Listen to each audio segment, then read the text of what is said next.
India will provide 65,000 metric tons of urea to Sri Lanka. In the midst of the greatest economic crisis since independence, India has guaranteed Sri Lanka an emergency supply of 65,000 metric tons of urea. According to media reports on Saturday, Sri Lankan High Commissioner Milinda Moragoda met with Secretary of the Department of Fertilisers Rajesh Kumar Chaturvedi on Thursday in New Delhi to discuss urea supplies for the current Yala farming season.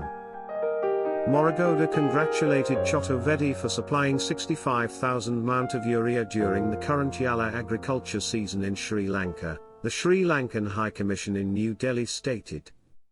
Despite an Indian restriction on urea export, the Sri Lankan High Commission announced the Indian government has agreed to deliver this amount of urea immediately to Sri Lanka. He congratulated Secretary Chaturvedi for personally organizing the clearances and logistics to send 65,000 metric tons of urea to Sri Lanka in conjunction with the Indian High Commissioner Gopal Baglay in Colombo. Following India's neighbourhood first policy, Chaturvedi said his department is arranging to export the requisite amount of urea from the closest port to Sri Lanka through a state company within his domain. It was also addressed how to assure the uninterrupted supply of chemical fertilizers from India to Sri Lanka within the present credit line and beyond. Since January, India has loaned or lent Sri Lanka almost $3 billion in loans, credit lines, and credit swaps. Sri Lanka's paddy season, Yala, runs from May to August.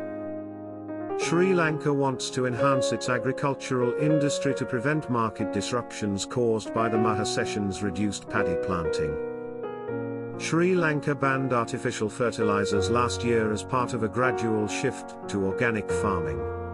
The government recently lifted a restriction on numerous essential crops due to a lack of organic fertilizer supply.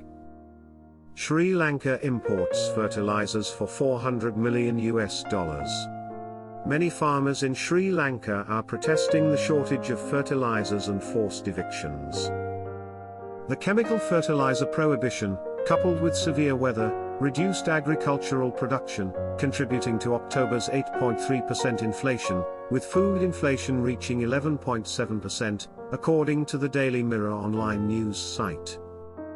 More than 2 million farmers in Sri Lanka support up to 70% of the country's 22 million population. Due to a scarcity of foreign currency, Sri Lanka has been unable to pay for imports of basic goods and gasoline, resulting to shortages and excessive costs. Protests advocating for political change and President Gotabaya Rajapaksa's resignation have erupted. He declared emergency on April 1 and lifted it 5 days later.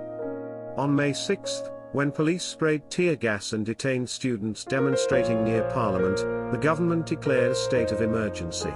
Although the demonstrations have been mostly non-violent, police killed one demonstrator on April 19 and have deployed tear gas and water cannons on many occasions. Multiple arrests and curfews have been made. People affected by protracted power outages and shortages flocked to the streets in late March, calling for the government's resignation. In reaction to the call for resignation, President Rajapaksa reshuffled his cabinet. A month-long demonstration outside his secretariat. To allow the president to form a temporary coalition administration, his brother Mahinda Rajapaksa resigned as Prime Minister on Monday. Ranil Wickremesinghe became Sri Lanka's new PM on Thursday.